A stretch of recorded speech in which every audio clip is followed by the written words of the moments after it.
시장론, 오늘하고 다음 주까지 시장론 공부할 겁니다. 자, 먼저, 자, 약성 효율적 시장에서는요, 이 과거의 자료는 이미 다 반영돼 있어 안 됐어요? 되기 때문에, 정확히 반영되기 때문에, 과거의 자료를 분석하는 걸 뭐라고요? 기술적 분석이라 하는데, 기술적 분석을 통해서는 절대 큰 돈을 벌 수 있어 없어요? 없는데, 현재 자료는 반영돼 있어 안 됐어요? 안 돼 있죠. 현재 자료를 분석하는 거를요, 기본적 분석이라는 겁니다. 그러면 기본적 분석을 통해서는 초과는 얻을 수 있어 없어요? 있다는 얘기입니다. 알겠죠? 기술적 분석은 안 되지만 기본적 분석을 통해서는 큰 돈을 벌 수 있어 없어요? 있다 그런 얘기입니다. 근데 중강성 효율적 시장에서는요, 현재까지 정보도 이미 다 반영돼 있어 안 됐어요? 되기 때문에 현재까지 정보를 분석하는 거를요, 기본적 분석이라는 겁니다. 기본적 분석을 통해서는 큰 돈을 벌 수 있어 없어요? 없습니다. 그러니까 중강소율적 시장에서는요, 기본적 분석으로 초과이익을 얻을 수 없다. 얘는 뭐라고요? 없다. 이렇게 되셨죠? 그럼 어떤 정보가 있어야 돼요? 공표되지 않은 정보가 있어야 됩니다. 세 번째 볼게요. 부동산 시장은 대부분 중강성 효율적 시장이며 준강성 효율적 시장이며, 자, 그러니까 아직 공표되지 않은 정보는 반영돼 있어 안 됐어요? 안 되기 때문에 시장 참여자들은 공표되지 않은 정보가 있다면 초과 이익을 얻을 수 있어 없어요? 있다는 얘기입니다. 그 다음에 자 볼게요. 어떤 시장에서는 누구든지 어떠한 정보로도 절대 초과를 얻을 수 있어 없어요? 없다. 이거는 강성 효율적 시장을 얘기합니다. 강성에서는 정보 가지고는 절대 큰 돈을 벌 수 있어 없어요? 없다. 그 다음에 그 부동산 시장은 불안정 경쟁이지만 때로는요, 할당 효율적 시장이 될 수 있어 없어요? 있다. 초과임과 정보 비용이 같다면 할당 효율적 시장이 될 수도 있는 겁니다. 부동산 시장은 여러 가지 불안전한 요소가 많으므로 할당 효율적 시장이 될 수도 있다. 될 수도 있다 해줘야 됩니다. 되셨죠? 이렇게 하시고, 자, 이거 지우겠습니다. 지우고.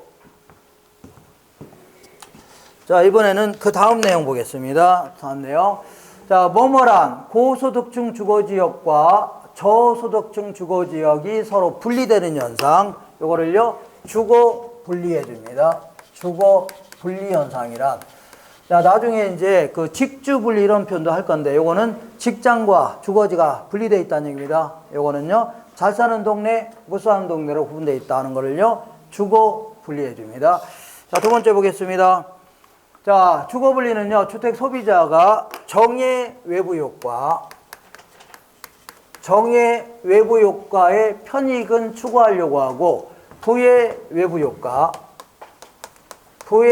외부 효과에 대한 피해는요, 피하려는 동기에서 비롯되는 겁니다. 그래서 잘 사는 동네, 전체적으로 잘 사는 동네, 전체적으로요, 못 사는 동네로 구분되는 겁니다. 자, 세 번째 볼게요. 세 번째. 자, 고소득층 주거지와 저소득층 주거지가 인접해 있을 경우에 경계지역 부근의 저소득층 주택은요, 좀 비싸게 거래됩니다. 할증돼서 거래되고, 그 다음에 고소득층 주택은요, 할인돼서 거래됩니다. 좀 싸게 거래됩니다. 이렇게 근처에 있는 것들은. 자, 그 다음에 네 번째 볼게요. 자, 저소득층 주거지에서 주택의 보수를, 자, 이 달동네 생각하시면 돼요. 달동네에서 주택 보수를 통한 가치 상승분이 보수 비용보다 크다는 얘기죠. 그러면 가치 상승분이 크니까 보수하려고 안 하려고요? 하려고 한다는 얘기는 재개발한다는 얘기입니다. 재개발하게 되면 돈이 많은 사람이 들어와 안 들어와? 들어오죠. 그래서 상향 여과가 발생할 수 있다. 상향 여과가 발생할 수 있다. 자, 다섯 번째 볼게요. 주택의 뭐는요, 상위 소득계층이 사용하던 기존 주택이 하위 소득계층이 사용으로 전환되는 거 있죠? 그럼 누가 들어오기 시작하는 거예요? 하위 계층이 들어오는 거니까 하향 여과는 이렇게 해줘야 됩니다. 하향 여과는 이런 식으로. 자, 그 다음에 읽어볼게요. 잠깐만요.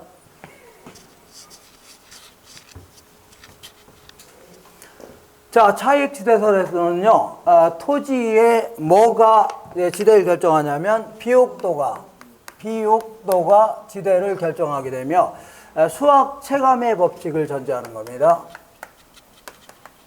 수학 체감의 법칙을 전제로 한다. 이렇게.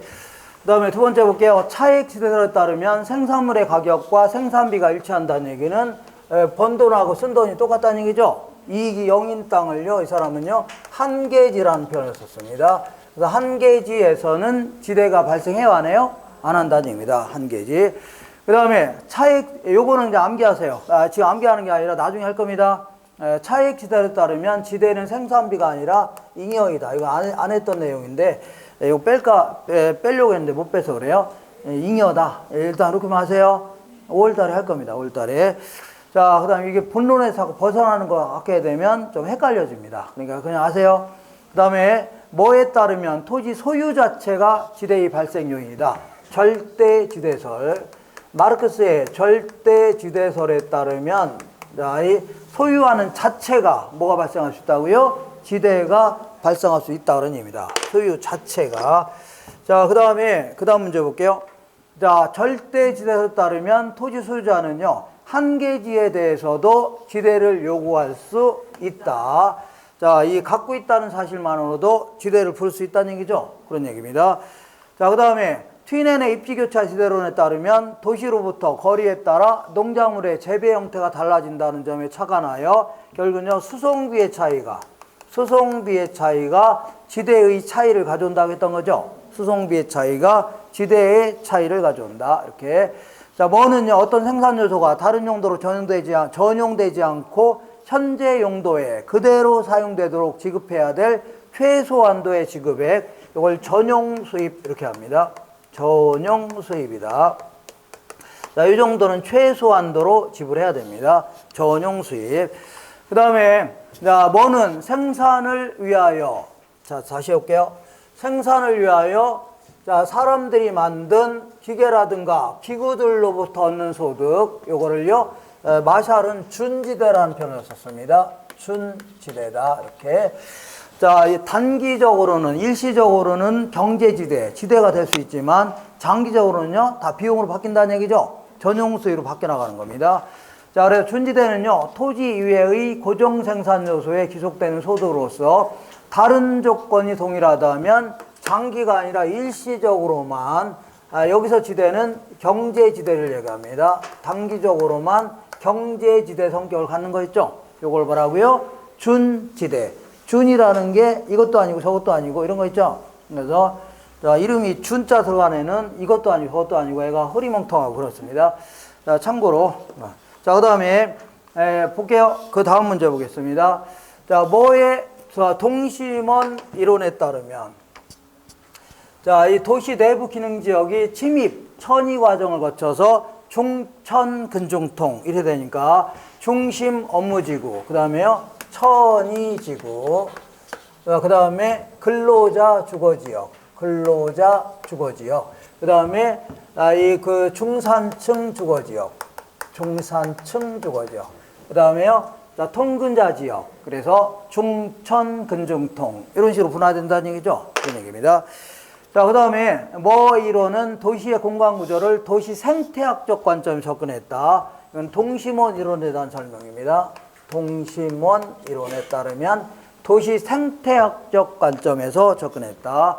버제스의 동심원 이론에 따르면 토지 이용이 도시를 중심으로 해서 지대 지불 능력이 따라 달라진다는 튀넨의 고립국 모형을요, 아니면 고립국 이론을 도시 내부에 적용했다는 얘기입니다. 튀넨의 이론을 응용했다는 얘기입니다.